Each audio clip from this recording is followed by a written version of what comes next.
Penyadapan jaringan? Siapa sih yang nguping?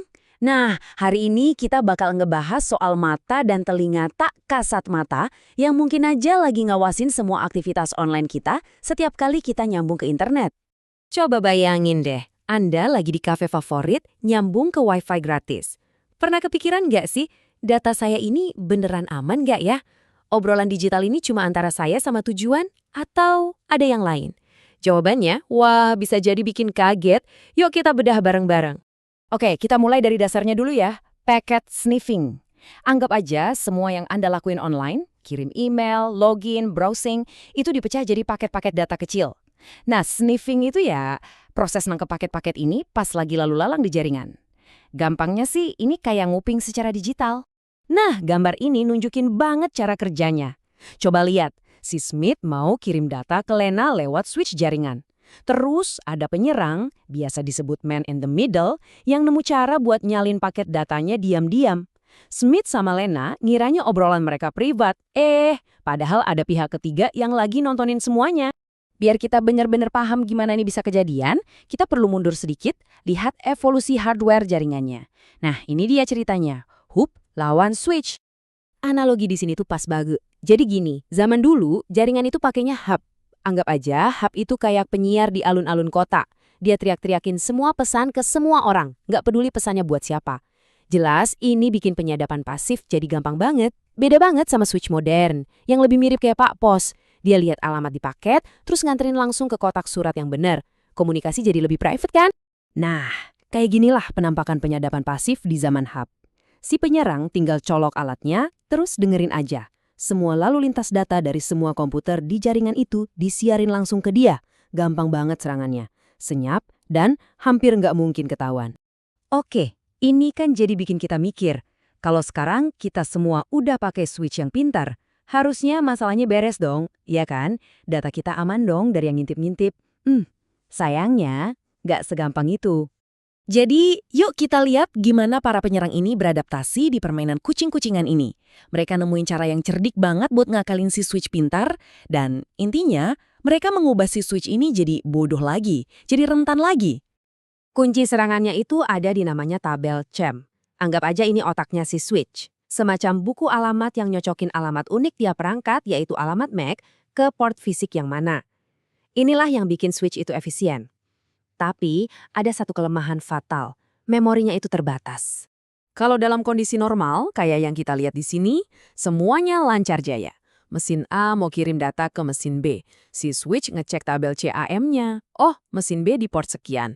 Langsung deh datanya dikirim ke sana. Mesin C nggak lihat sama sekali lalu lintas datanya. Komunikasinya privat dan efisien. Nah, ini kondisi sebelum serangan.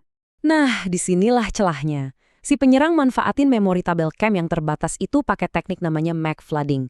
Jadi mereka ngebom si switch pakai ribuan alamat MAC palsu, bikin buku alamatnya penuh sesak sampai akhirnya jebol. Dan inilah yang terjadi setelahnya, kondisi setelah serangan. Pas tabel CAM-nya udah penuh, si switch ini panik. Dia nggak bisa nyimpen alamat baru lagi, dan intinya dia nyerah. Dia masuk ke mode fail open, di mana dia berhenti jadi Pak Pos yang pinter dan balik lagi jadi kayak penyiar kota yang bodoh tadi. Dia mulai nyarin semua lalu lintas data ke setiap port. Tiba-tiba aja, si switch yang canggih ini kelakuannya jadi kayak hub jadul yang nggak aman. Jadi, kurang lebih beginilah buku panduan si peretas. Langkah 1, mereka berhasil masuk ke jaringan. Langkah 2 dan 3, mereka nge-scan jaringan dan nentuin target. Langkah 4, ini bagian paling cerdiknya. Mereka pakai ARP spoofing buat nipu mesin si korban.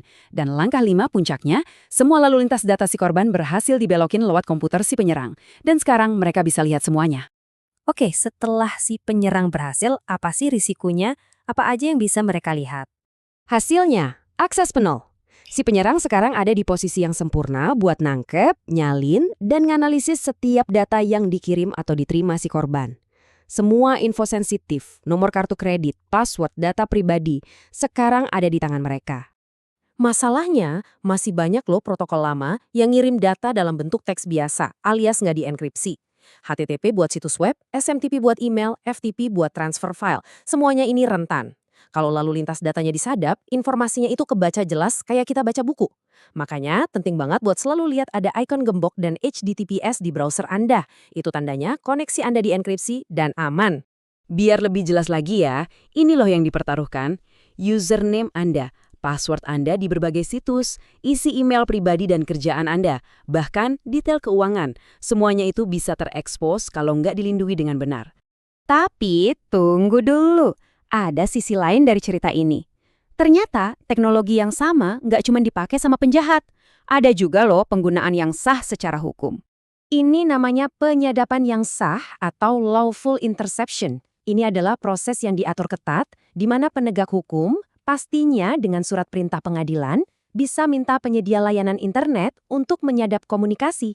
Tujuannya buat pengawasan atau ngumpulin bukti dalam investigasi kriminal. Nah, diagram ini nunjukin prosesnya. Pihak berwenang dapat perintah pengadilan, diserahin ke provider, terus provider pakai teknologi penyadapan buat ngerekam data yang relevan. Data inilah yang kemudian diserahin ke penegak hukum buat dianalisis. Jadi, ini bisa jadi alat yang kuat banget buat memberantas kejahatan. Jadi, pada akhirnya kita sampai pada satu kesimpulan ini. Setiap hal yang kita lakukan online itu ninggalin jejak digital, sebuah percakapan data yang gak pernah berhenti. Ini yang bikin kita mikir, mau itu kertas di kafe atau lembaga pemerintah yang lagi ngelakuin pengawasan sah, teknologinya untuk mendengarkan itu ada dan nyata. Jadi pertanyaan sebenarnya bukan apakah data Anda berbicara, tapi siapa yang mendengarkan?